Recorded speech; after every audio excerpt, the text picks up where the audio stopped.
We're ready.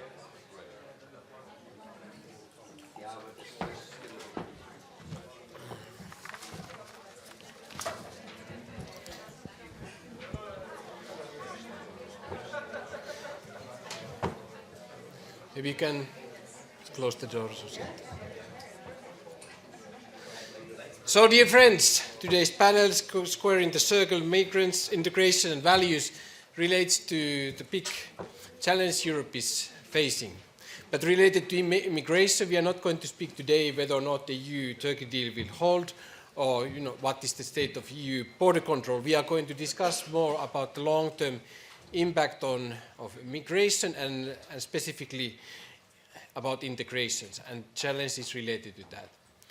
Currently today, among European voters and population, there is great doubt and skepticism related to integration. The question people are asking is, how can we, in this situation, integrate large number of people when, during the couple last decades, we were not really so successful?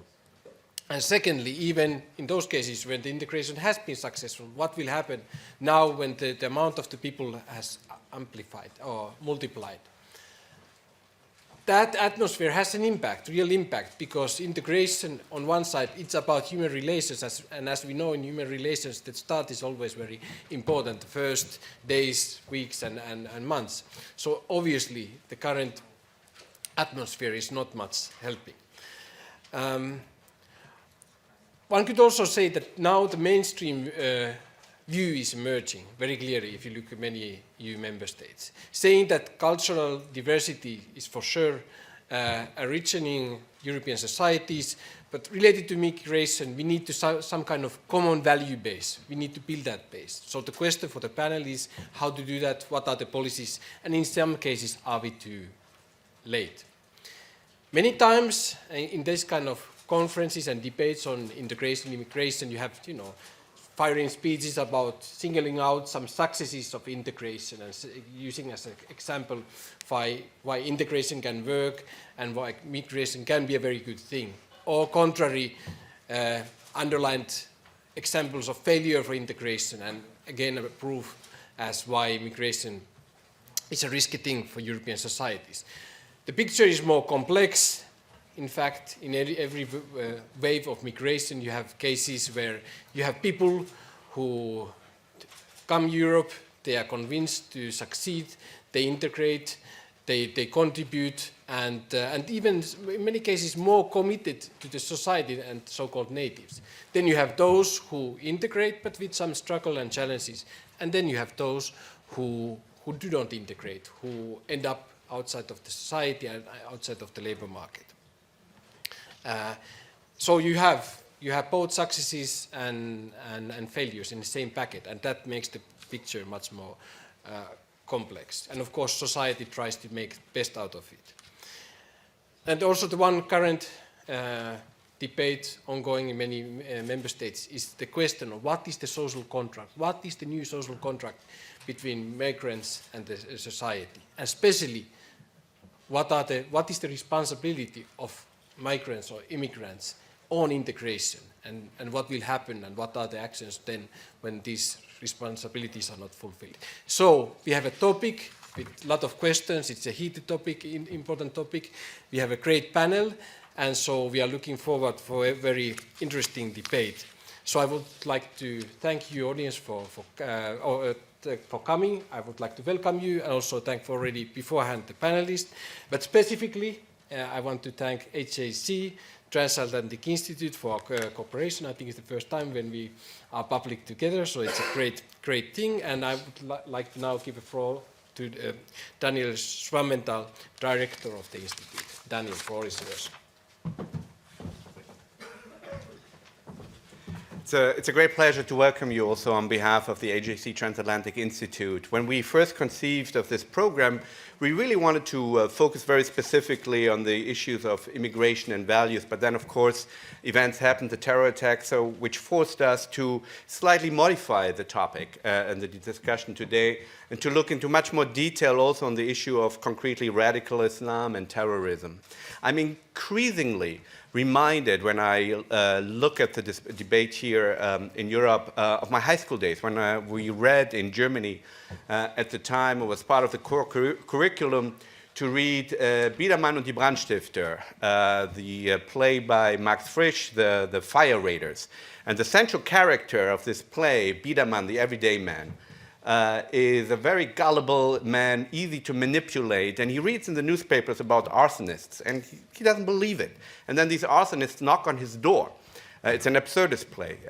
And they knock on his door, and they want to stay in his house, in his attic, and he welcomes them, he lets them in, and they plan the next attack from his own house. And he refuses until the very end to believe the reality that is playing out right in front of him. And he literally hands them the matches that they then use later to firebomb his own home. And so he becomes an accomplice in his own demise.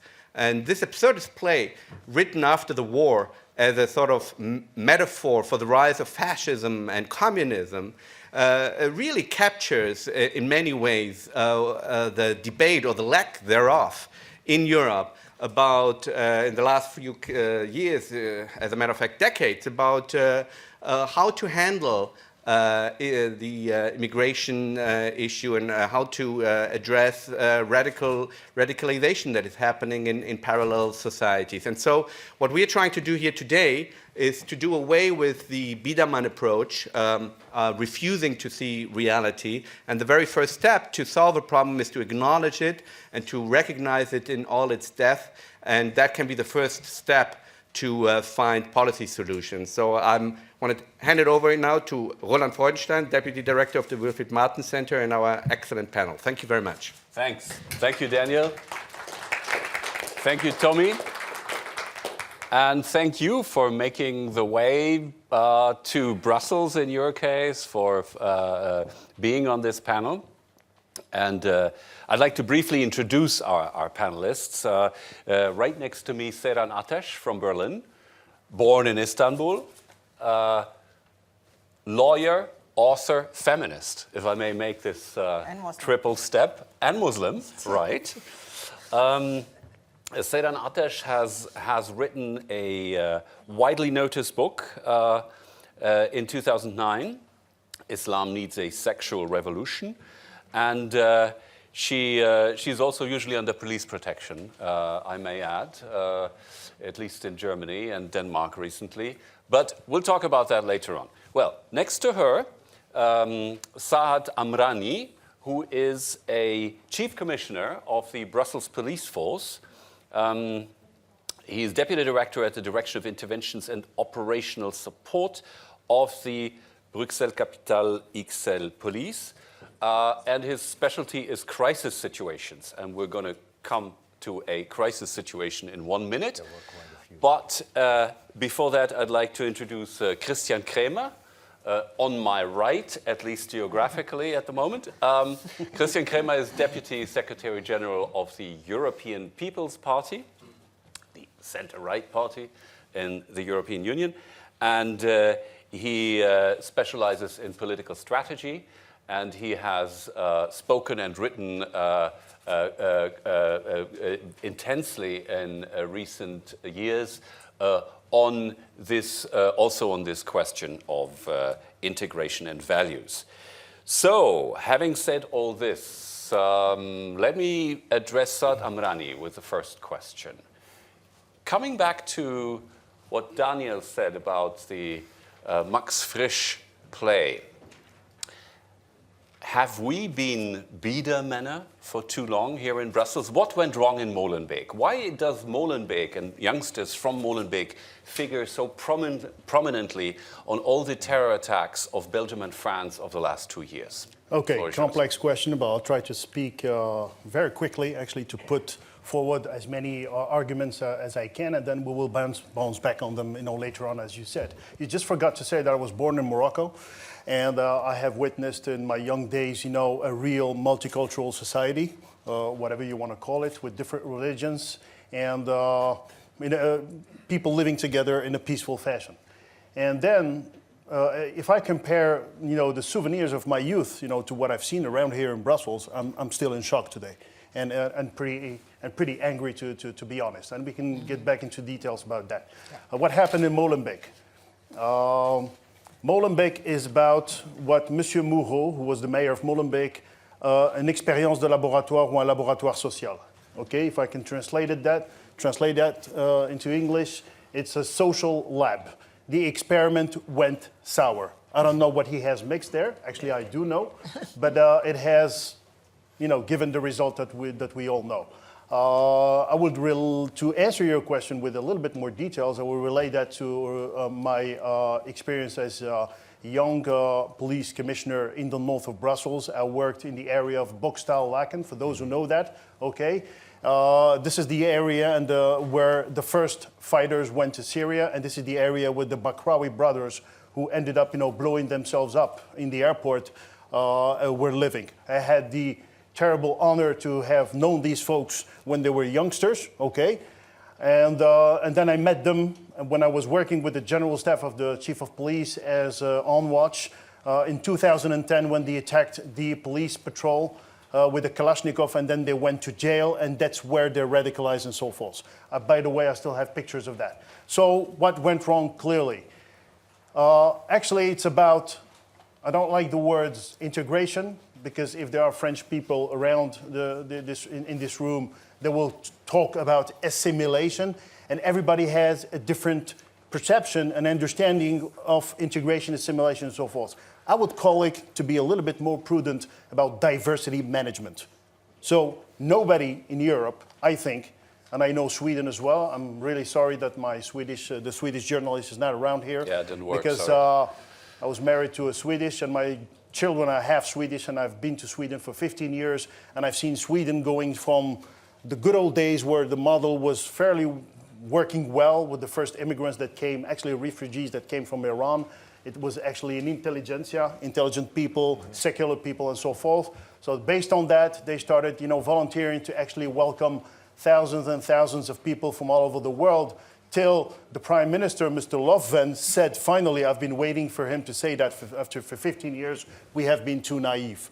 So they have made also a large-scale experiment. I'd like to talk about values. At some point, Monsieur Moureau, I can name him, he's retired. I don't depend on him, so I'm not taking any risk for my career, so I'll be intellectually honest. This is what has been missing in the last years, intellectual honesty. He has, and as well as other politicians, forgotten about the most basic values that make this country and other countries a democracy, okay? When they decided to instrumentalize a small portion of immigrants for their own electoral, I would say, goals, and allowing people to just pile up and organize what I would call a parallel society. any parallel society that drifts away from mainstream, from the national values, whatever they are, from the legal framework, because I have witnessed in my experience in community policing some pretty horrible things. People saying things like, we don't care about the national constitution, we don't care about the rules of this country. Actually, Sharia is actually above everything. I have heard that and I've seen that. And so this is what makes me comfortable. Who said that? People from the Moroccan, the immigrant community, for example. We're talking about most of them, they are coming from that, I would say, nationality in this city. And they were under the influence of things that we will cover later on, Salafism and international trends. You know, and this is the topic that I would like to cover as well, because it has a paramount importance in whatever we will say here. It's globalization, not globalization, but globalization. Influence of global issues, geopolitics, whatever, or religious issues on what happens on a local level, and that means in Molenbeek. So the politicians have created actually a fertile ground for a variety of trends to develop without any control, drifting away, as I said, from the mainstream legal framework, values, and so forth, allowing for small things to happen. Like, for example, when you have a bunch of fathers who come to say to you, we would like to have separated, swimming pools for girls and boys, okay? It sounds like a very simple, naive, not harmful element. That's the first one, and then 2 weeks after they come with another thing and so forth. And in the end, we wake up like everybody has woken up in Molenbeek, but not only Molenbeek, mind you, in other parts of the city and of the country, having a completely parallel society run by its own set of rules with leaders or stakeholders who have a tremendous influence on that community, and that's precisely where the youngsters that we're talking about, and I'm getting close to the end of my first element, that's precisely why some youngsters who have been played with by Daesh and other influences and so forth have found a very favorable environment to develop their thoughts and to develop also their networks. Okay, just one follow-up question before we get to the other panelists. What role does religion play in all this? I mean, if you just take the two most prominent figures in the French debate about this, Olivier Roy and Gilles Kepel, they are at opposite ends of this question. Gilles Kepel would say, look, there has been a Salafism, Wahhabism, in the Belgian case, very strong from Saudi Arabia since 1967. And religious radicalization is part and parcel. Actually, without that, this form of jihadism is unthinkable. Now, fast forward to Olivier Roy, who would say, wait a minute, these are petty criminals. They were trading drugs. They were flirting with women. They were drinking alcohol. They had nothing to do with religion. They can't even quote the Quran properly. And so, yes, maybe at some very, very late phase, there was a kind of street worker / preacher who approached them and recruited them. But don't look for answers in this question of religion. So I'm paraphrasing these two theses that stand opposed in this debate. Who's right and who's wrong? We can Please, talk. you can start with. We can talk hours and hours about that. You know? Try to do it in 5 minutes. You can not say it has nothing to do with religion, but you can also not say it has only to do with religion. These young people maybe felt discriminated in this country. They are unemployed. They don't see a career. They don't have a vision for their life, whatever. And in this moment, a group came and said, you know, this minority here, majority, not majority, this country doesn't like you, doesn't love you. It hates you, but we love you. We are Muslims. You are one of us. We are brothers and sisters. And open the arms, right?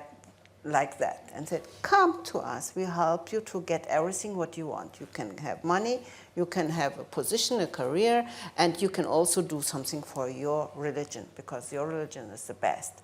And then they start learning something about their religion.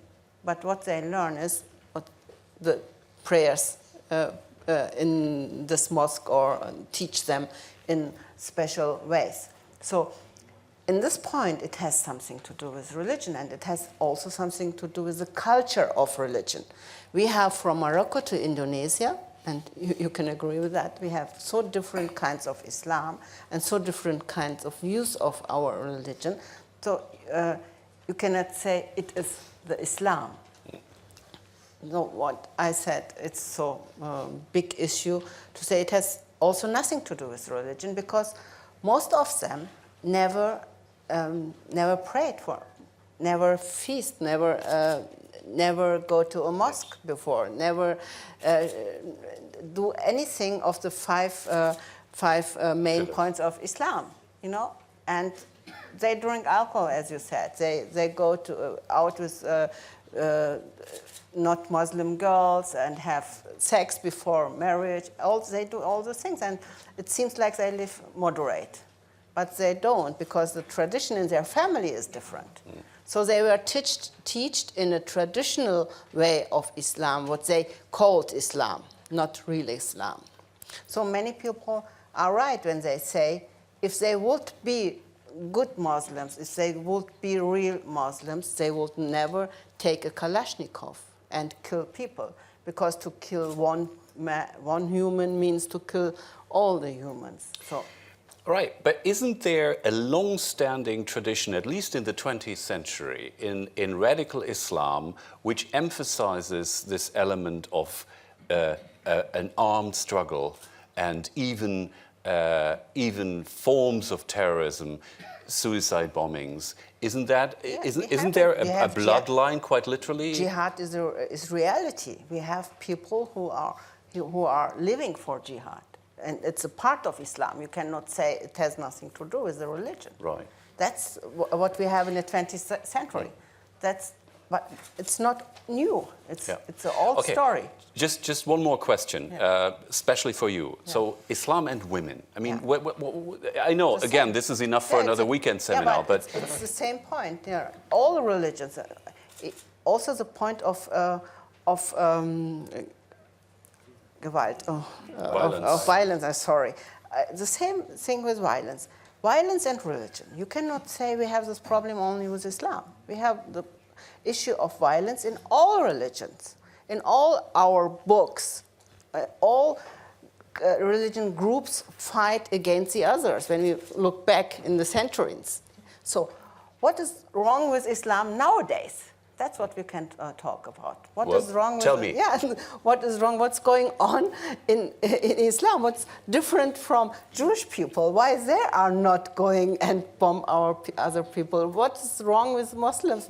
Why Christians are not also doing some violence work in this world, doing different, but why they are not going and suicide themselves because there are 72 women waiting for them in paradise? That's a translation mistake. This is actually grapes. I know the story, but suicide bombers believe different. I know. So the same with women. What is the position of women in Jewish religion or in Christian society groups, and what is the position of women in Islam? The patriarchal system is in all religion. Yeah, it's a part of all religion. So I say we don't have a worse situation than in other religions. We just have a time difference. What all our Jewish sisters and Christian sisters had done in the last centuries in their religion, in their society, we have to do now. We are just 600 years later than the others. So what does it mean? Do we need 600 years now to have gender equality in our religion? No, I say we are faster nowadays and we can work faster on this issue. But Islam is not the only religion which is not nice to women, if I can say that. in this Okay, way. let's leave that at this point. Saad Amrani, you had one brief interjection. Yeah, just to get back to your question a couple of minutes ago, it all started with a misunderstanding 40 years ago. When the first workers came here as migrants, Europe, or at least Belgium, I will speak about Belgium, thought, okay, they will just build a subway and do a couple of things and then they will make some money and just go back to their country. Yeah. That's exactly what they understood themselves. I'm talking about the first generation guys. So they thought, okay, we will just save money as fast as possible, go back to the country to show the country that we have succeeded in our life. So if you go to Morocco, for example, to Tanger, you will find a neighborhood which is as big as Woluwe, filled with brand new houses, or even in the mountains of the Rif, built with the money that these people have made around here, okay? So by saying that, going back to the neighborhood and Molenbeek and so forth, during 20 years, instead of investing, that this is part of their responsibility, instead of investing in their children, putting them in the best schools, spending money on their education and so forth, they have saved and saved and saved because the idea, and that's exactly the idea that these youngsters have heard in the living room in their houses is, we're going back there, we belong there. So there has not been a great, I would say, internal effort to integrate in whatever system you present to them. For example, the Sicilian immigration, when they went to the US 150 years ago, 100 years ago, actually they wanted to become Americans because there were no airplanes, no nothing. Once you're gone, you're gone. And then for a new country. That is correct. Here, when they arrived, never, ever, and I'm the best position to actually talk about it, they have imagined staying here, admitting the software. I like to speak about software, le logiciel, values and so forth, because we are just here in a temporary fashion. The temporary mode, so to speak, has lasted so long that in the end, everybody said, stick around, and then we have missed. There's also something what many people forget. The people coming 40 years ago or 50 years ago were unskilled people, were not well-educated people, as my parents. My parents were just factory workers. They don't come to Germany to go in a museum or to go in theater, to read Goethe or Faust. They are not coming to be a part of German society. And many people thought also, these are Muslim peoples. They will never stay in a Christian country so long. Never. Just one last element. Yeah. The second part of the misunderstanding is we were not lucky as countries, as Europe and so forth, with history. Why did I talk about when I was born in Morocco, when what I've seen, 45 years ago in Morocco? In those days, people, as my friend rightfully said, nobody cared about religion. Everybody practiced this religion in a very relaxed fashion. The Jewish community was living happily, with the Christian community and the Muslim community in downtown Tanger and Rabat in Casablanca. For your information, the advisor of the Moroccan king is Jewish, is André Azoulay and so forth. So actually these people were really far away in the environment in which they were evolving from all this polarization that we are seeing here. So just to finish on that point, the moment we decided, okay, we're going to give them this citizenship, they will stay here. That was the political decision of some political parties. At that very moment, we were not lucky, 9/11 arrived and internet arrived. The dishes, the dishes that will carrying all this negative hatred software coming from the Middle East and different countries. And these people were exposed to this new software, Salafism, Wahhabism and so forth, and all of a sudden you have seen old folks in Molenbeek, in other parts of the country who were just basic first-generation workers who are now unemployed because the industries have disappeared, all of a sudden become religious and talk very differently, behave differently with women and software. We were not lucky with that second part. Indeed. So Christian, turning to you now, if I want to summarize the two big strategic mistakes that were made, it seems to me one was, it's nicely encapsulated in the German term Gastarbeiter, so workers that come for a couple of years and then go back. Well, that wasn't true was actually visible not only at 9/11, but it was visible by the 1980s already. The other strategic mistake was, as our two speakers have said already, multiculturalism, the assumption that, you can have different rules of the game according to which ethnic or religious group you belong to, and that it's actually not only unnecessary, but maybe even bad to emphasize a joint identity, which is composed of Leitkultur. core values. Leitkultur in German. It's a very, very inflammable term in the German debate, but it has had a comeback, right? Recently. it Why has. is that, Christian? Well, first of all, I would say, of course, you can for a long time discuss who made the mistakes. And of course, we have done mistakes by thinking those people would go back after a few years. And we have missed the chance to, quickly integrate the first generation. But I doubt a bit that this is the main problem. Because the question is also, you have to ask the question, why do parallel societies appear? Do they appear because people are discriminated or because those people want to live in a parallel society because they want to keep their culture, their religion, and their way of living? I think it is rather the latter. And then we have the element that you have just mentioned, and Islam, and I think in Morocco and in all countries of the region, you can see it everywhere, an Islam that is more and more getting fundamentalist, that radicalizes people. There's a lot to say about the influences of countries like Saudi Arabia, like Qatar, and so on. We all know that. But if you have this phenomenon, of course you have to ask the question, what makes Islam different from other religions?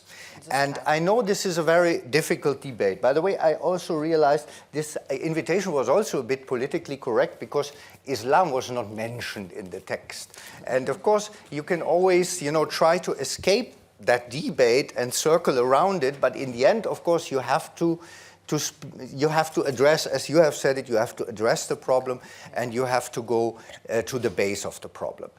So what is, from my point of view, the base of the problem in Islam in comparison to the other monotheist religions?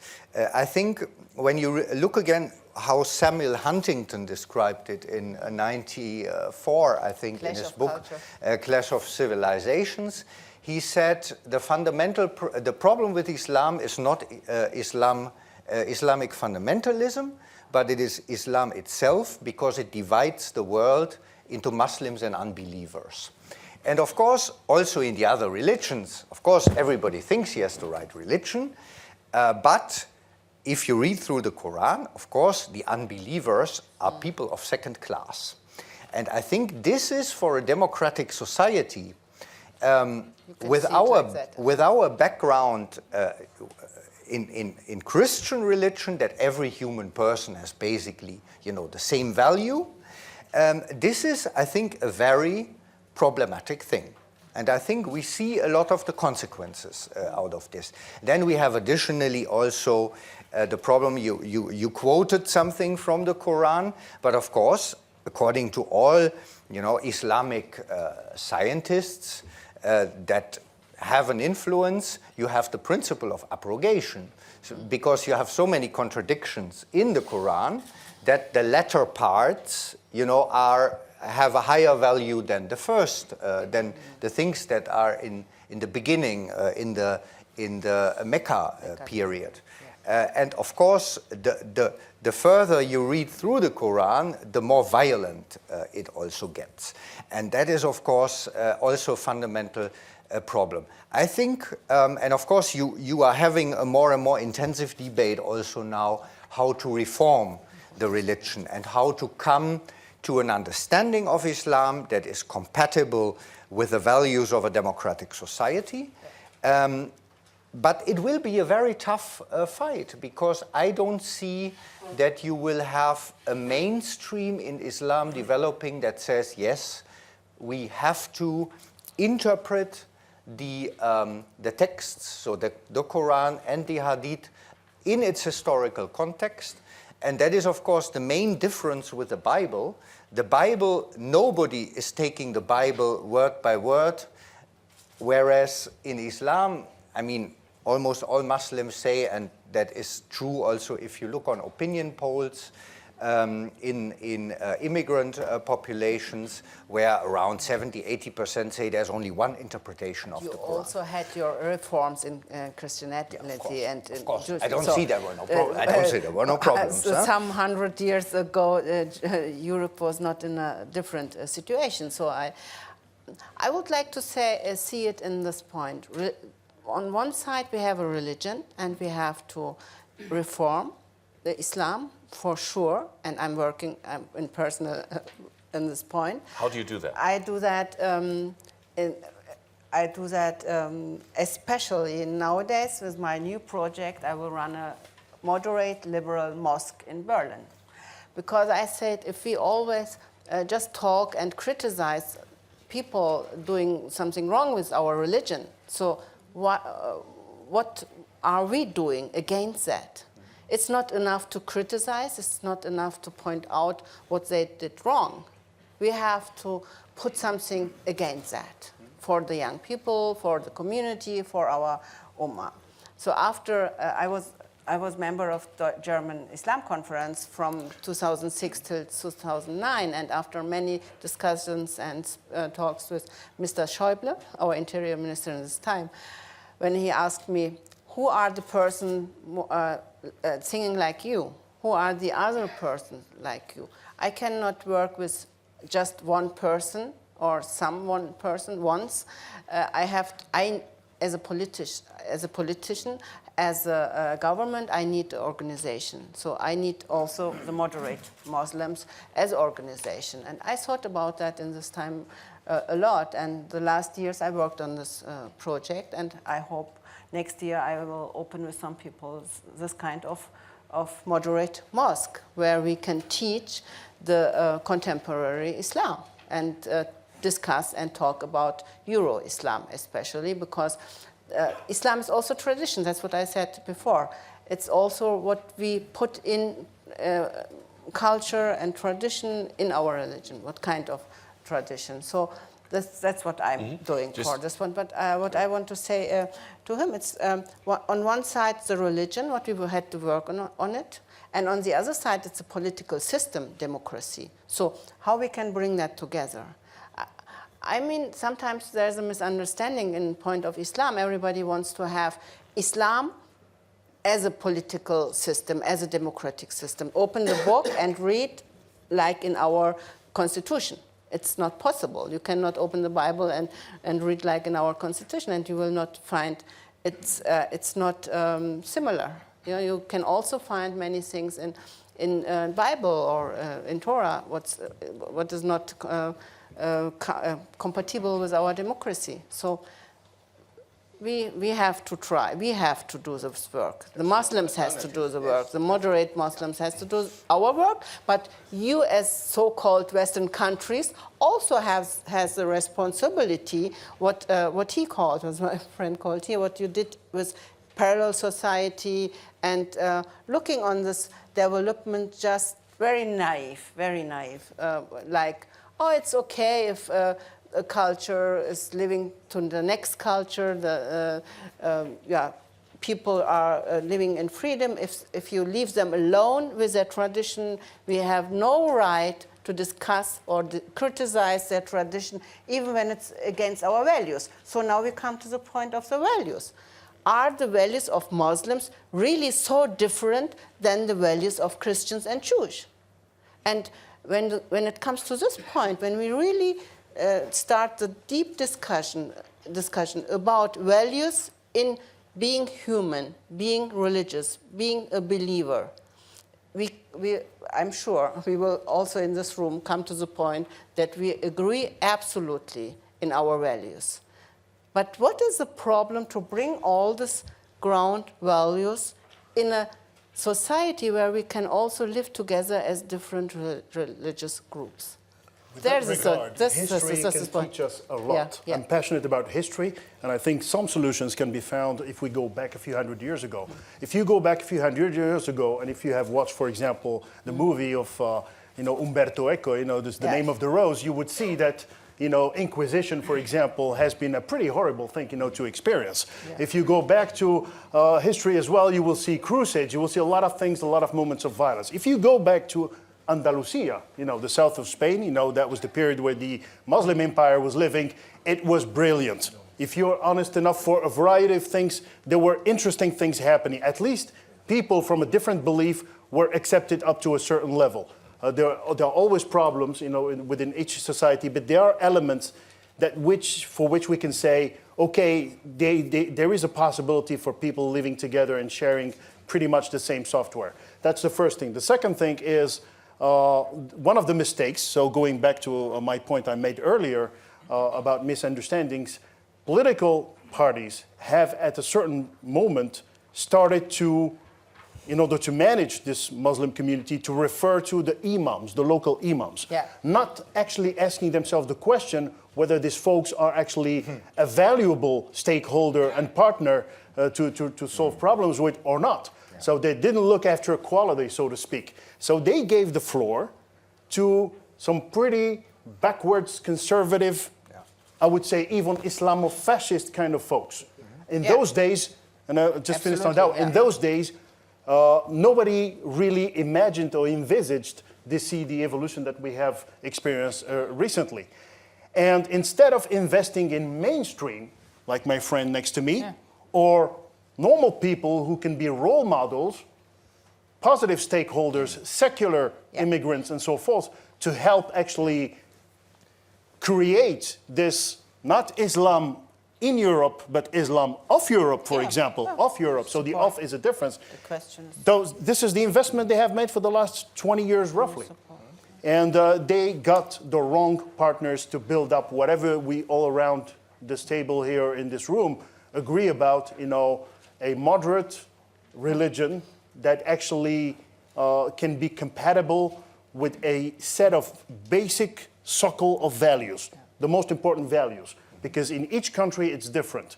In Sweden it's different than in Germany and so forth. They all have a different understanding of what they expect from migration, going back to the migration issue. In Sweden, naively, I know this country very well, they thought that by bringing people, even from Somalia, because that's the latest group that they have problems with, by giving them welfare, apartments, money, TV, and a couple of schools, people will become Swedes after 10 years. What a huge mistake. Without actually, as I said in the beginning, managing diversity. Yeah. Okay, great. Now, I want to throw this open to the audience. You will have your, one remark, but then we throw it open. Look to Great Britain. What happens there when the people, when they said, we give it up to the imam to find solution in family conflicts, it's a good thing to say. Here we have a part of our law given up to the imams, what means parallel justice, what means Sharia, and they were proud about that, and they call it multiculturalism or cosmopolitan, whatever. Okay, thank you. Now, one condition: you're allowed to, and even requested to speak up. Please say your name and affiliation.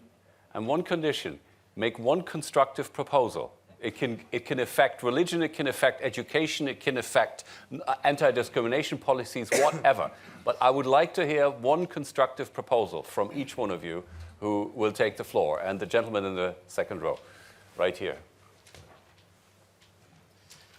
Thank you very much. My name is Mohamed Rajai Barakat.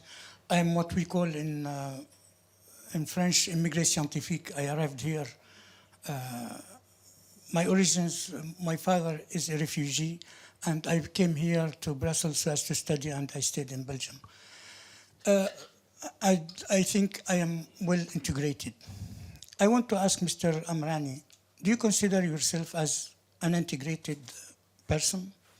Are you the owner of your house? Yes or no? Yes, I am the owner of my house. I am integrated in the sense that I respect the constitution, the values, and the software, le logiciel, if you want to say it in French, of this country. And I'm pretty open-minded and ready to adapt to a variety of situations. So am I. For this, Mr. we are Barakat, two. please consider that normally it's him who's asking the questions. Yeah. He's a cop. So please, please keep it really short. Okay, I will be short, but it's an important issue. I can't be short. I'm sorry. You will have well, to be... we are two. For this reason, I'd ask everybody not to globalize, to generalize. When I read the invitation here, it's a dark invitation. If someone read here what's written, you will imagine that Arab countries are so closed and everything is going wrong there. And it was not the situation before what we call the Arab Spring. Mr. Amrani, do you think that Mr. Mr. Abdeslam is a Muslim guy? He's not a Muslim. We can't consider him as a Muslim. Yes. We can't consider... Of course, I agree with you. Yeah, you agree with me. And you speak about young people, they are not going to theaters and they are not integrated. But if you look, you go to the theater or to conferences or anywhere, you will never see, or you see few young blue eyes, girls and boys who are in these theaters. It's a general problem with young people here now. Okay, can we Okay, please I suggest boil you it down something. to one point? One please. positive point, one request is not to speak a lot about l'échec de l'intégration. Speak more about the success story. Okay. How many ministers are here? They are Moroccan, Algerians. How many doctors? As I said yesterday, for those who were here. I'm sorry. I think you have to change this invitation because it is. I thought that it was written by Mr. Yan Yambon. Thank you very much. Okay, thank you for your question. Seyran Atesh, you wanted to briefly answer to this. Yeah, that's what you said. I hear that since 30 years. When I wrote my first book, Where I Belong To, I was 18. And people ask me, if you write such a book explaining how Muslim girls living in Germany, coming from Turkey, I was 18 and run away from home because I can't stand the traditional situation home. I was allowed to go school and come back and be home. My brothers were much more free. So this is the point for me. I'm a feminist. Here starts my story. I look out of the window and I see the free country. They teach me freedom. I was 6 when I come to Berlin, and the wall was 8. So I've seen a fascism system on west side and east side, in the history on west side. So what I've seen as a migrant's daughter, there's something going on outside of our house, outside of our parallel world, in a so-called German world, seems like nicer than my life. I don't generalize. There are so many Muslim girls living different, living like Belgian or France girls or Germans. They were free. They were coming from academician families. I'm not generalizing. It was my life. But many, many girls lived like I lived. That's why we write about that. That's why we discuss these points. That's why we want also democracy and gender equality in our religion. So, and when you say it's so dark, now we have 2016. My first book was published in 1983. Since that, I wrote 5 other books, and all the time people criticize me. You paint it so dark. Prejudice foreigners, and you open the doors for racism, everything. It's a big problem on this point. When we don't face us with all the problems, what happened in our parallel society where I lived and in the other society, in German or European society where also racism take place. I don't deny that. But we have to talk about values of freedom, of democracy. And it doesn't have place in so many families and in lives of many people.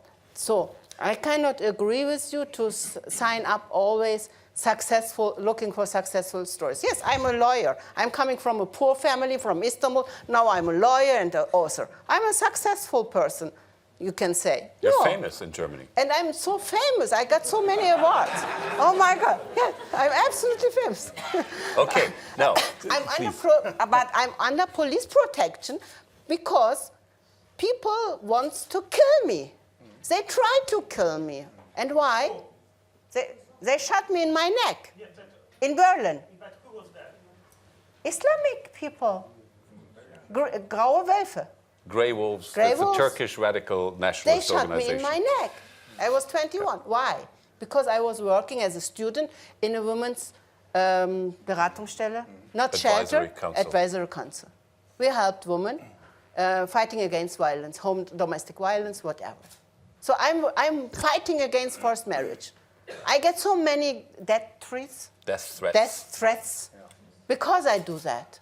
What? So we have to face with all these problems. We cannot say everything is fine. Okay, Can I please. just, Sorry. Yes. can I just say something, please? And I love Saad my Amrani religion. I love my is religion. next. I'm Muslim. I'm not fighting against Islam. I'm fighting against patriarchal systems. I'm fighting against stupid and fundamentalist men and women. So First of all, Okay. I would be the last one. First of all, I would be the last one to actually generalize Yeah. and so forth. I have been victim of racism. This is one of the topics that we do not have time to embrace because the problem, if you want to see it from a comprehensive fashion, we could be talking about it for 5 hours. I could also talk about the difficulties that the migration community has been facing as well. There are mistakes have been made on both sides. Okay, I can talk to you about racism in the police. I'm a chief commissioner, but I do face that problem and put it on the table whenever it needs be. I could talk to you about rotten schools where the Bakrawis have grown up in Laken and so forth. Okay, so please don't put me in a position where people and politicians have put me in 15 years ago by saying, you're probably also an extremist and so forth. No, and Jean-Bon and so forth, I know Jean-Bon very well, so I'm not trying to actually put forward an articulation of ideas that would lead to some form of racism. That's the first thing. The second thing, success stories like her, like me, like probably you, we don't need to make conferences about them. We do our own publicity ourselves, but just walking down the street and mingling with people. For example, I can talk about it as well. The boss of the best business magazine in Belgium is Hamid Faljaoui, for example, Trans Tendance. But this guy, me, her, we don't need to have conferences like this around that. Actually, we need to address the problems and listen to this very important statement that I'm going to make, a very solemn one, to address the problems, to actually avoid polarization.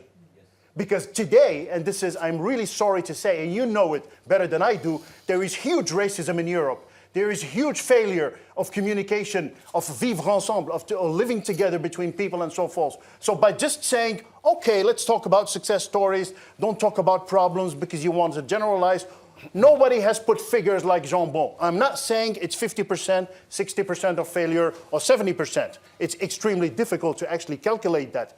But we both know that there is a huge portion of our communities here in Brussels, in Paris, in what they call in France, les territoires perdus de la République. Everybody knows all these suburbs where actually a Jewish guy, for example, has been tortured a few years ago. You remember that? Okay? And other things happening. Stockholm, for example, that I know very much. I met the chief of police of Stockholm a few years ago. She said to me, we're fine. 2 years later, I'm using that in my PowerPoint, they had the most horrible riots that they have had in their history. 100 cars have been burned in downtown Stockholm, and so forth and so forth. So we can finish the whole story in Molenbeek. And you're telling me, let's talk about success stories. I'm sorry to tell you, with all due respect, like my friend next to here, we will continue, and there will be people like her risking their lives, and like me, risking their career or whatever, talking about the real problems. And that's what I think, that's my last point. We have a problem. It's not me who's saying that. It's actually somebody from the University of Ghent, Karel de Vos. He's a politicologue. You know, he's a very good specialist. He said 2 days ago about this Jean-Bon controversy, we have failed in Belgium and also in Europe to find the most basic methodology and the calmness to talk about issues in a rational, objective manner, without passion and without having people like you standing up and saying in the middle of 2016, and it's not a critic, I do respect you, let's talk about success stories. Actually, we've been talking Okay, about we've success got the stories message. for 16 years. Young people about success stories, because Yes. when you always tell Monsieur. them that you are victims. I do not. We're not telling that. We're not saying Guys, that. hello, I'm the moderator, so please. I promise you, I do that in my mosque. Okay. I We open knew, that for them. when we organized this, we knew that tempers would fly, and that's part of the charm of this debate. Christian, one last word, but I have six people on my list, I and know, if we I know. take half an hour to answer each question, I then know. we will never get And to of the course, it was clear that this kind of debate would come up. And of course, I think nobody of us here wants to fall into stereotypes. And of course, we all know that the large majority of Muslims in our countries don't support terrorism. They are, behind, on the basis of our constitutional order and everything. And then let's look at the facts. Let's look on opinion polls. There are enough of them throughout Europe in Western countries, as they are in the countries of origin where people have come from to migrate to Europe. If you look on these opinion polls, I have here with me 20 pages of them with internet links, but it is always consistent. You have a minority, but a very significant minority of people who support terrorist acts, who are not on the basis of our constitution because they say, the Sharia is more important than national law, etc., etc. On all the questions that are asked, on terrorism, consistently 20%, 30% say, yes, there is a justification for terrorism. And those are terrible numbers. That doesn't mean that I say, everybody is a terrorist. But if 20% say, I support this is a terrible number, and we have to think what we do about it. And then it doesn't help that we discuss about the positive cases. But in the end, the 20% of people that say something like that potentially can be the next generation of terrorists. I have been fighting for this kind of topics, and in the good old days, it was just criminal activity, so to speak, because I would like, personally, that's my drive, to save the rest. Mm-hmm. Because if we arrive today in 2016 with huge numbers for populists, even fascists coming to downtown Brussels, doing the Nazi salute and so forth, today, I think it's a collective failure. There is a problem. Yeah, that's it. Okay? So if you feel comfortable, other people, AFT. I don't feel comfortable. I would like to fight and to speak about the truth, to actually precisely help save the rest of the community and give them a chance to integrate and find whatever solution with partners and stakeholders to find the right software, the right values, and the right levers. As Archimedes used to say, give me a lever and I will lift the world. We're looking for the right levers to actually save the rest and to save the living together, le vivre ensemble. Fantastic conclusion. 25 minutes left. I have about 7 questions. 8 number is growing. We take the next 3 in a row. And sir, you are next right here. And don't forget about the one constructive proposal. The one constructive proposal is the question, why once more? And Which who are you, means, please? my name is Julian Kleiner, but my name doesn't matter in this case. I'm a bit of everything. I belong to this planet. I belong to Europe. I belong to Belgium, to Flanders, and I happen to be an Ashkenazi Jew. Why? Imagine that I must be the senior citizen in this room, and I didn't count how many times I heard things like what I heard right now, the right Islam, the wrong Islam, and so on and so on. Why? Since the 90s, we hear the same message. Why are we still here? Talking about the same thing and the same dreams. That's one thing. Second thing, other remark, and everybody, I think, agrees. When you use history, use it with a critical sense. And I have to be very polite now because I'm talking to a commissioner. Sir, what you say about Moroccan Jewry is maybe a little bit over the top. In the late 50s, there were 350,000 approximately Jews in Morocco. Now, maybe 10,000. For whatever reason they left, I don't know. I can imagine a number of things. Maybe they left because the situation was not so idyllic for them, because they remember history. That's one thing. And on the other hand, and that's critical, be critical in history, that's my second point. Sir, I think I have unpleasant news for you. The myth of Al-Andalus does not resist critical research. The myth of Andalus was created in the 19th century by Jewish historiographers who wanted to show the world that their emancipation was worth something, that emancipating Jews could bring a positive approach to society. And I can, Geretz, for instance, and Sons. Okay. Now, I'm afraid just we're let me getting into finish. details here. No, I'm reacting. Yes. So okay. if you talk about Al-Andalus, it doesn't resist critical. It was maybe better than what happened in a Christian country. But if you use arguments like that, please, sir, with all due respect, read and be critical. Al-Andalus never existed, only in the mind of a number of people. Thank you. Thank you very much. The next gentleman in the second row here, and then you. Well, okay, reverse order. Okay, thank you. Krzysztof Iskowski. I come from a country which also has a problem with religious fundamentalism. It was only a few days ago that a church a cathedral in one of the towns in eastern Poland hosted an openly fascist group. And obviously, after this event, there were many good Catholics saying that it's against the Christianity, it's against Catholicism, that those people are not really Catholic, they're blasphemous, and so on and so on. Just the same as many people in this room and elsewhere in Western Europe are saying that Abdeslam and other terrorists are not true Muslims. But the problem is that this saying that this is not really what the religion is about, is not really relevant in any of those cases. Because in one and in another case, those people who use religion for political and totalitarian purposes, believe they are good believers of the religion, and they have enough of support from clergy of any religion. I'm on purpose quoting the Polish example to say that it's not only about Islam, to be convinced and to convince others that it is about religion.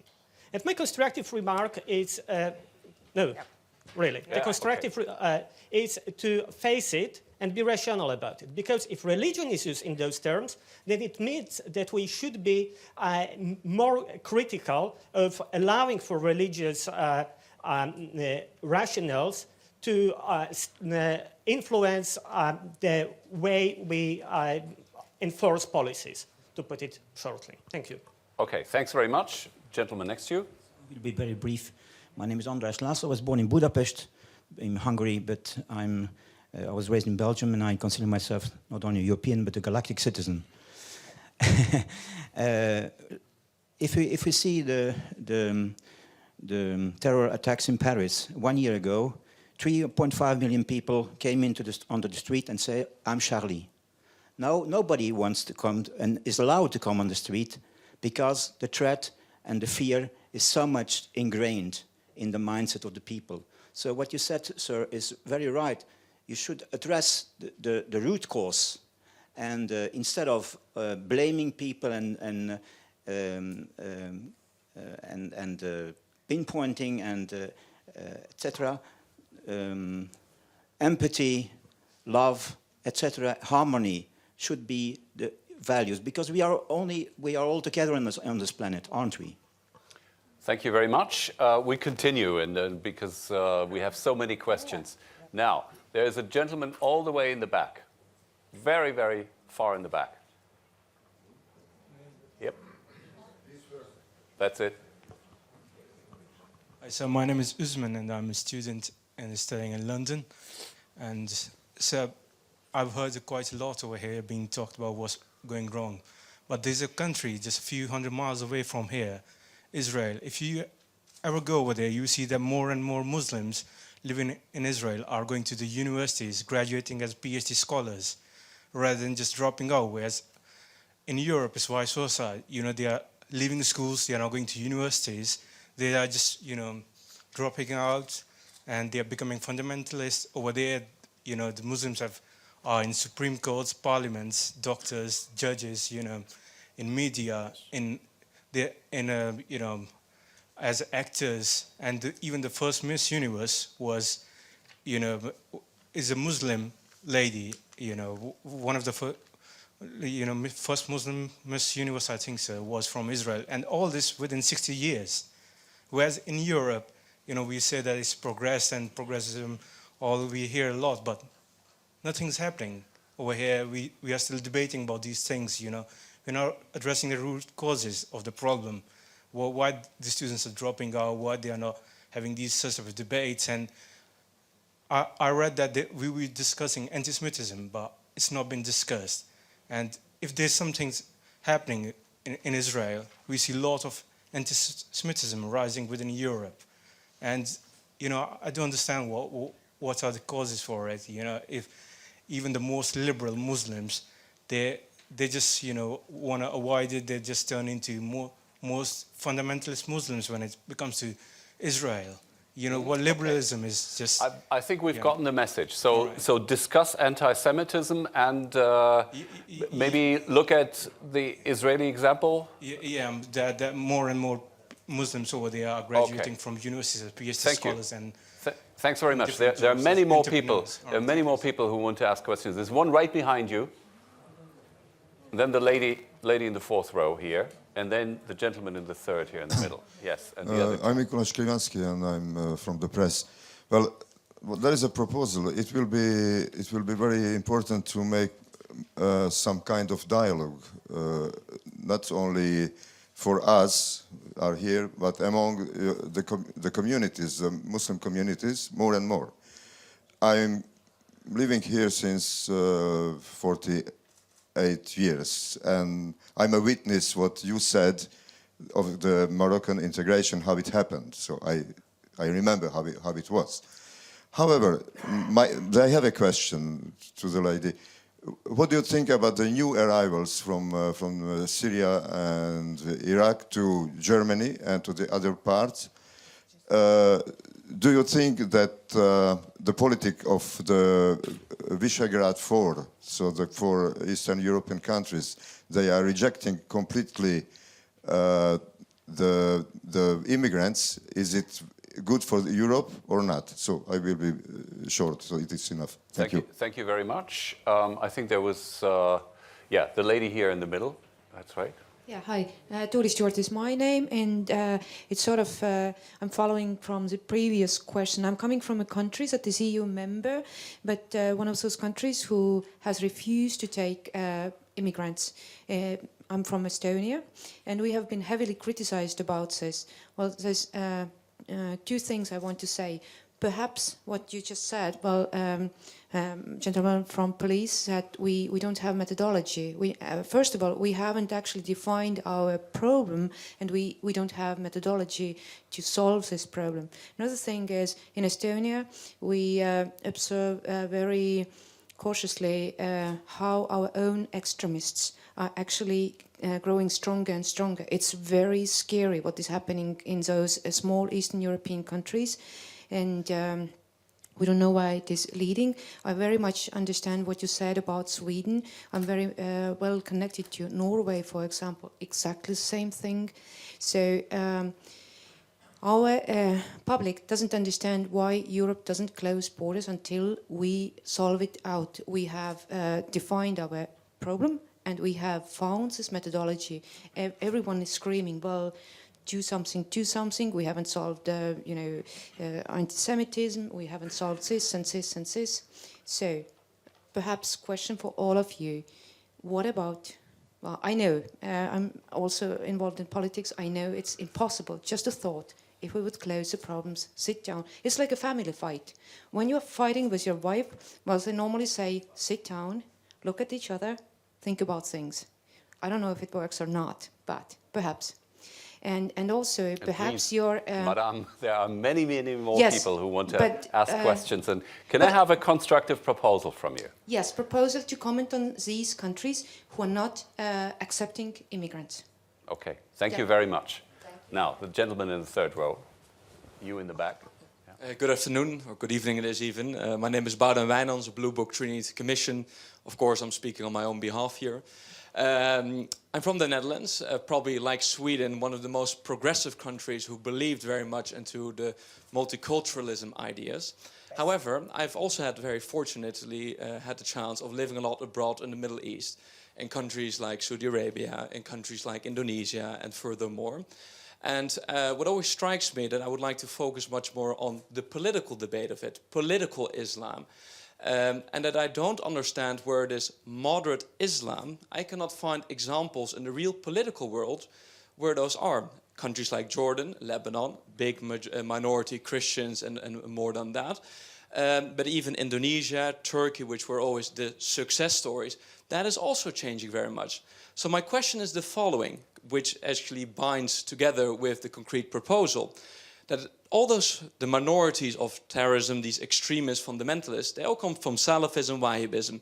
Per position, we ban Wahhabism, no financing from external outside Europe to any religious organization, which already takes away that. Salafism, which believes in Sharia law and more than that, I cannot see how that can work together with democracy. Same like fascism cannot work, same like communism cannot work. So maybe why don't we have the discussion of focusing specifically on that, because we don't want to include, of course, all the Muslims, which the majority are functioning just as fine, but let's focus on Salafism, Wahhabism, external finance that, and saying, look, these principles cannot fit with democracy, and therefore we don't allow it. Thank you. Okay, right, in the very back. All the way in the back in the left corner. My name is Anna Vandensky. I'm a journalist, so my question is mostly to police chef, because the terroristic acts of Brussels were vindicated by Islamic State. So is it really realistic to resolve the problem of terrorism in Europe without sorting out the problem of Islamic State internationally? That was a concrete question. And there was a gentleman in the fourth row in the middle, right here. Yes. Hi, my name is Niklas Novakian. I like the comment by Seyran Atesh that the recent problems, that we can't say that the recent problems have nothing to do with religion, but we can't also say that they are only to do with religion. And I think that one thing that would probably help a lot is that if there would have been a similar type of enlightenment process within Islam that many European countries went through a couple of centuries ago. But I think the problem now is that any sort of like calls for reform and like what we've been discussing today is that they come from Europe and from the West. And a lot of these people who radicalize, they view Islam as a kind of anti-Western ideology. So any sort of reform calls like the ones we've been discussing today are likely to be opposed. And I think one of the key things is that any sort of reform should have to come organically within Islam.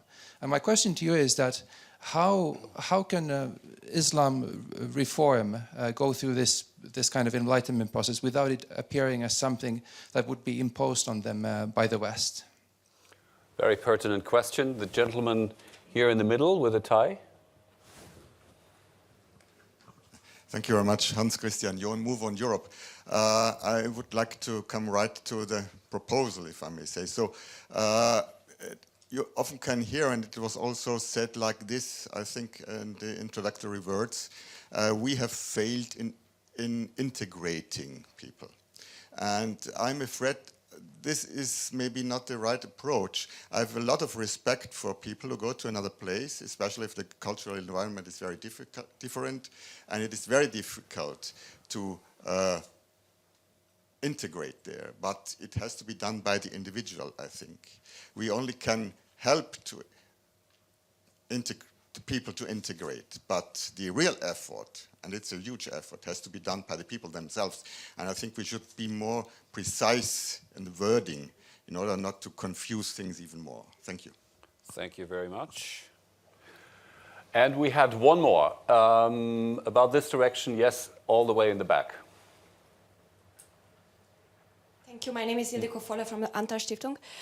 Basically, my question would be connected to the predecessor, who just said about integration. My big question is that we all talk about integration, but what level of integration shall we actually achieve? I would like to give an example. In Austria, the Ministry of Interior just published a booklet, How to Behave in Austria. And this was a handout given to all the new migrants just arriving to Austria. And certain steps were like given, like please say hello to old ladies. Please, when you are traveling on the tram, please stand up. So there were like a list of things what to do or what not to do. The question, is this a way? Thank you. A concrete proposal, or a concrete example in this case. All right, I have to close it off because we've got lots and lots of points to address. And I want to give every panelist the opportunity to address a few points. Let me just quickly run through the different points. We had of course, we had the question, we've already discussed the question of successes and failures. To be critical about history and maybe have diverging views and how to nevertheless look forward. We had the question that, well, you know, all religions can be fundamentalist, and that's repeating actually something that you have said before. We had a message of empathy and love. We had the question of anti-Semitism. Let's discuss anti-Semitism also in regards to the latest influx of refugees. We had the question of what about the rejection of immigrants by the Visegrad 4 countries and other new member states of the European Union. We then had to focus particularly on the phenomenon of Salafism, that we have to win against Islamic State in order to actually vanquish terrorism. That how to avoid the impression of a kind of being a servant to the West if the reformers go forward within Islam. So how to avoid the impression that this is imposed by the West, and a more precise language. And then at the very end, the Austrian example with concrete instructions on how to behave properly in Western society. So, okay, not every one of you address every one of these points, but everyone take a couple. And we start with Seyran Ateş. Okay. So, political Islam, or what you said, I think it's good to mention that we have political Islam on one side and Islamists on the other side, and also Islamic State, and we have the Muslims living in peace. We have so many different words to explain. But my problem is, as you said, you both said, these are not Muslims, or these are not, or you agree with him. Maybe I don't understand that well, but I mean, when somebody said Allahu Akbar and cut the head of somebody, or suicide bomber put on the button and is cry and has the idea, I'm coming to the paradise and I'm doing something good for all the Muslims or for Islam, then I have a problem to say these persons are not Muslims, because they themselves call Muslims, and they define Islam in a way what they can do, because there is enough in the book, enough in the stories, enough in the life of Muhammad, our prophet, to say, well, it makes sense in their way. And so in this point, it's the problem of the Muslim community to face with this problem, to say these persons are coming from our community. They are part of our religion. We cannot deny them. And so we have to find solution in our community and our ummah for this problem.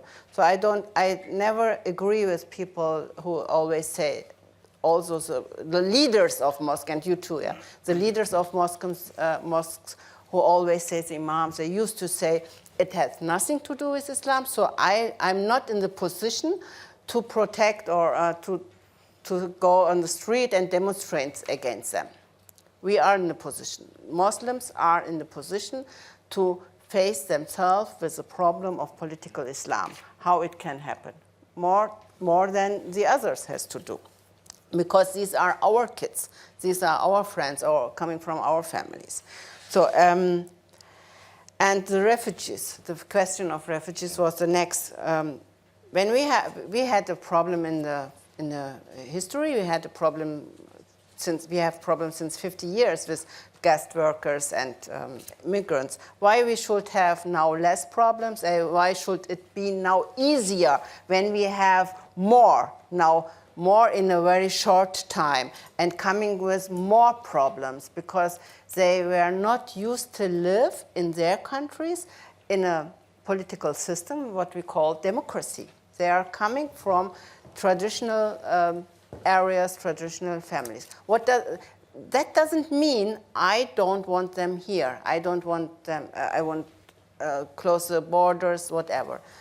My opinion is that Western countries has the responsibility to deal with the refugees, to find a solution and a concept to host them here and find a solution in whole Europe together. One of the mistakes was in the last years, the nations never made a conference together, never come together to talk about the integration of Islam in Europe, integrate migrants in Europe. We need European Islam conferences. We need European integration conferences. So find a solution for whole Europe, also with the refugees. We cannot give it up to all the nations themselves. So, and how can Islam can be reformed? I believe in reformation. That's why I'm still Muslim. I would give up my religion when I would not believe in that we can live Islam also contemporary like other religions. So it's a big question. So just point that out here. That integration, only one more point, integration is an individual thing. Yes, on one side it's an individual thing, but on the other side you need a concept in a community, you need a concept in the society, you need a concept for schools, you need concepts for crash, you need concept when kids start learning a language to open the doors for them to have a career. So it's also a political responsibility to have a concept as a country. Saad Amrani. Yes, the reform of Islam. Actually, there's a technical problem. Islam does not like the Shia branch or Catholic religion has a clergy or a hierarchy that can actually decide with a top-down kind of approach. This is the new software that we'll be applying all over the world and so forth. There are lots of trends, for those who also know a little bit of history, and the jurisprudence of Islam and so forth, and branches, like for example, if you take Morocco, the traditional branch is le rite malikite, which is actually the software of Morocco, so to speak, and the commander of believers is the king of Morocco, who is disputed, position which is disputed by al-Baghdadi, the boss of Daesh and so forth. So how to reform it? It's a tricky question. It's a technical one. Second thing, I've heard the comment of my honorable friend from the Netherlands. You said, just remind me, the last point you made, I think it was an interesting one. Two things, that Salafism and Wahhabism, that model who does not fit together with democracy here. Okay, if you want my honorable and humble position, it does not fit. Yeah. Okay, it's very simple. We can talk about it also for 5 hours. So it does not fit. The second point of the lady in the back, we have to find Daesh maybe to actually put an end to this terrorism and so forth. Remember the day that Obama went on TV in the evening? He said, with a big smile, we have just killed bin Laden, and everybody thought, it's party time. No, the day after will be... Actually, it was more horrible what we have experienced just afterwards, and so forth. The software, so to speak, the hatred, the anti-Semitism, all this nonsense that is being funneled by Salafism and so forth is still there in the minds of the kids even if it's a limited number, dear sir, if it's 2,000, 3,000 people, they are somewhere spread across Europe or the US and so forth. If Daesh, with its general staff and ministers, disappear next week altogether, the minute after, these youngsters and so forth who have their personal failures will find another organization, another branding, and just continue carrying this message. That's the first thing. The third thing, the countries like Estonia and so forth who are struggling, and I have the utmost respect for them, and other countries like Hungary who don't know exactly what to do. Well, I'll go back to the constructive proposal of my friend next door.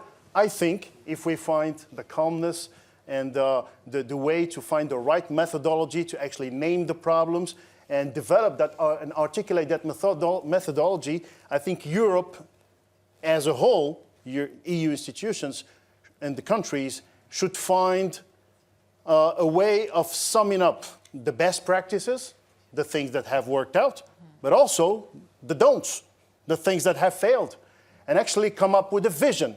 As one of my professors used to say, if you don't have a vision, there's no way you can articulate, projects and goals. So what is the vision? What do we want to what do we expect from those who are here that we want to actually put, even if it's a small minority, on the right track? And what do we expect from the million people that have just arrived in Germany and the hundreds of thousands that will continue to arrive? Because mind you, beyond the problem of Germany or the 1 million and the refugees, actually immigration has never stopped. Everybody's talking about first generation, third generation, and so forth. Every single minute, there is a marriage.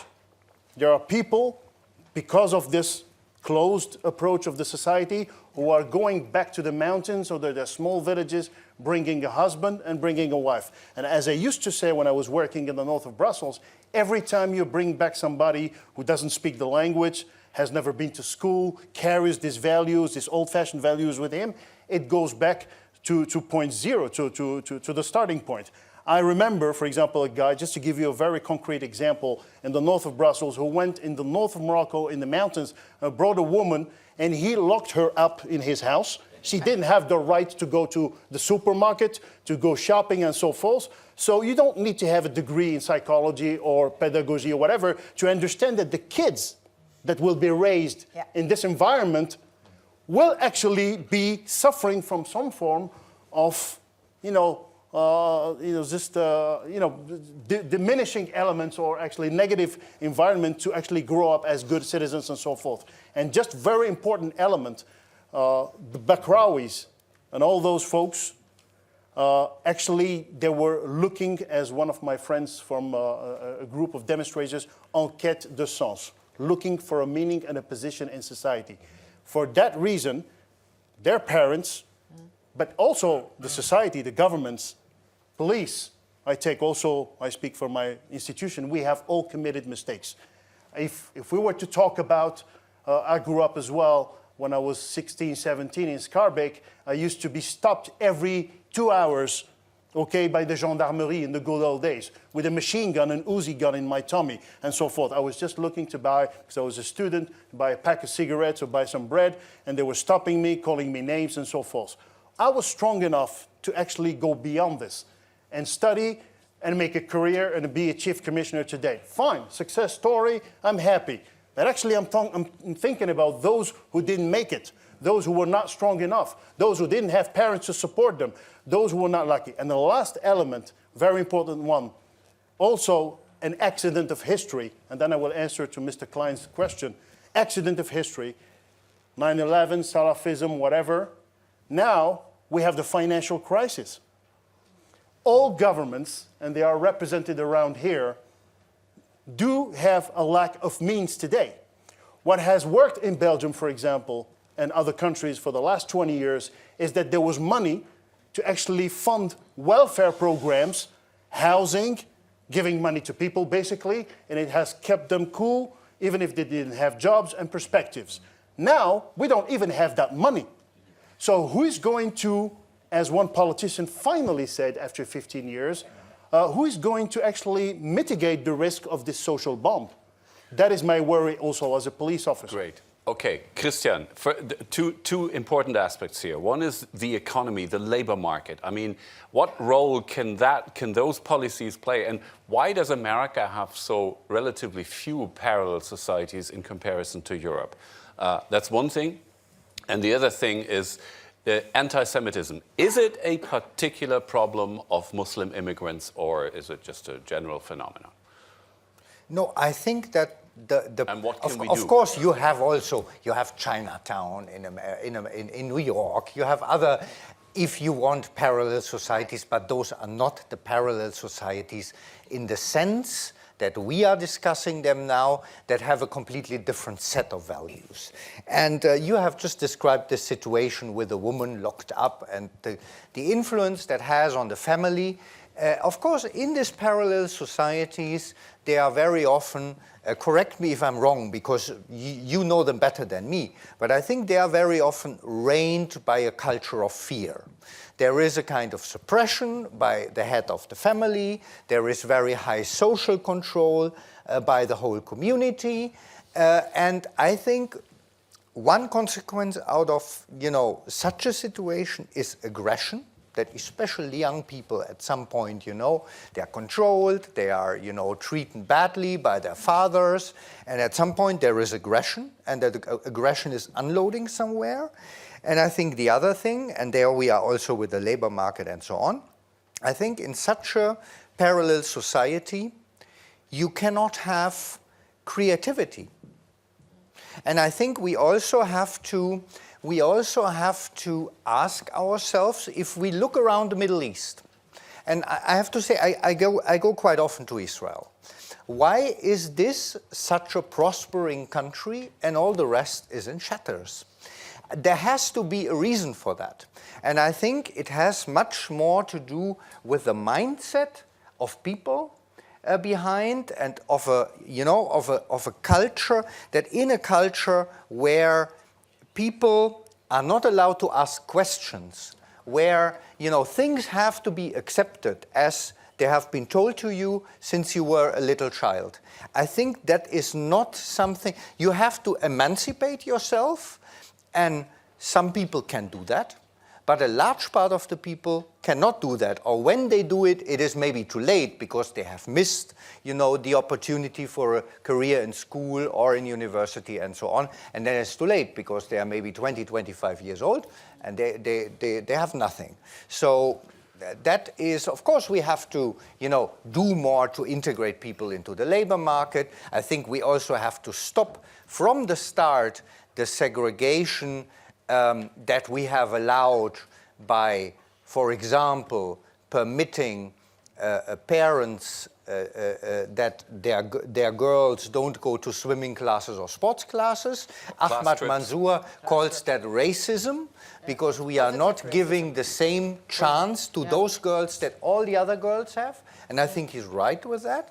So in that sense, there's still a lot to do. Can I just add one last point? Just one last point. No, we have to wrap it up after that. Sorry. What he said was the girls are not allowed to go to Klassenfahrten or to swim classes. It's also the same with other things. 20 years ago, or when I grew up in Germany, it was not a question if a boy gives the hand, shakes the hand of the woman teacher, female teacher. So 2 weeks ago in Switzerland, there was a scandal. I don't know if you heard about that. Two boys were allowed not to give the hand to the female teacher. So it's a scandal. It's an absolute scandal. And we didn't have that 20 or 30 years ago. Also, the problem is a headscarf. We have a headscarf not only in school, not only in primary school, we have it in kindergarten now. In kindergarten, in the age of 4 or 5 years in Berlin. In Berlin, we have it. I can show you the place. You can sit on Leopoldplatz, wait there for 2 hours or 1 hour. You can see kids in this high having a headscarf. And I mean, it's really not okay to just ignore that as Einzelfall. It's just one or two individual cases. That's what many people say. Comment on a constructive proposal? On a constructive proposal. But The other side is also, if you have a foreign name, if you have a name like me, Seyran Ateş, or if you have Mohammed Mustafa, it's not easy to find a job. It's not easy to find, even when you graduate very well from university. There are so many people going back to Turkey because if they read your name, you are out of discrimination. Okay. Very, very last word. Very last word, and with a link to education and constructive proposal. Just to go back to what the Dutchman said, yes, how about cutting off Salafism financing and so forth? Would not be enough, it would not work. What is the challenges today? Social media, internet, and digital TV. For example, I bought in Holland, for my grandmother, a small box. You connect it to Wi-Fi, you get 500 channels coming from 500. I spent an whole evening, just discovering these channels. I've seen some pretty horrible channels. One from Hezbollah, another one from Daesh, and blah, blah, blah. They are just spreading messages and visions of Islam around the clock. So there is something this is something we cannot technically stop unless we decide with Mr. Google and Twitter and all those big ones, let's clean up this thing. The last thing, constructive proposal, the battle against Daesh and the battle for what we are at least agreeing about is a battle of ideas and fighting ignorance. That means there is one point where we should not diminish the budgets. On the contrary, is education. How do you want to make good citizens? Education. So those kids who committed bombs and stuff like that and committed terrorist attacks, they were lacking education and software. They had nothing in their head. So it doesn't take great strategists to play with their minds and make out of them terrorists. So we have to have a vision on the European scale, so to speak, actually have it trickle down in each member state with this articulation with regard to education and agreeing about a social contract. And maybe the other countries like Estonia, when there will be a book about a vision of Europe and so forth, will say, okay, if we follow this articulation, maybe we can make it. Thank you very much. We have to wrap it up at this point. There will be more occasion to discuss and a little bit to eat and drink actually outside. But I always emphasize that I won't let you go without a few takeaways. So I'm trying to summarize some of the highlights of this debate. Well, first of all, we have seen how emotional and how controversial this topic is. And yet, I think we've managed pretty well in discussing it constructively. That presupposes that we name things by their name. So in other words, we avoid a kind of political correctness which is in the end not helpful because it takes our attention away from the real problem, and yet we have maintained respect. And I think that's very important. So let's talk about both successes and failures. I think both belong to the history of immigration in Europe, and they also belong to the future of immigration. And with all due differences of the latest wave of refugees and previous immigration, there are some constants. I think, well, it's obvious that we shouldn't be naive. We have been too naive in many cases vis-à-vis radical ideologies such as Salafism, Wahhabism, foreign financing of those, and so on. So we need to pay much more attention, but I think we're on a good way, actually, in all countries of Europe in this respect.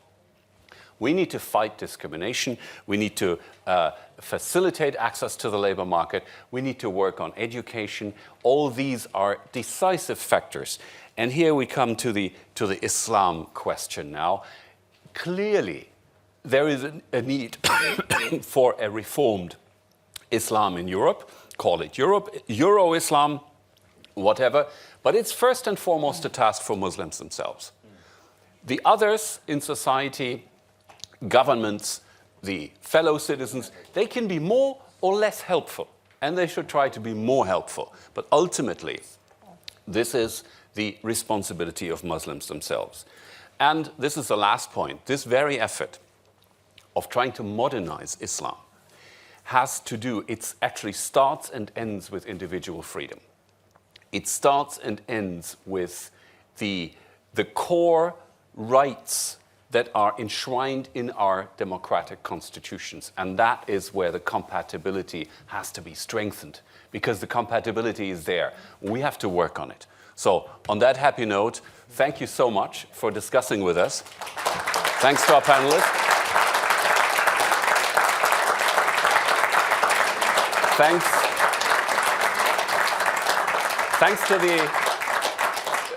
Thanks to the Transatlantic Institute for being our loyal co-host and organizer in this. And there's something over there, some food and drink. Thank you very much. But it was not.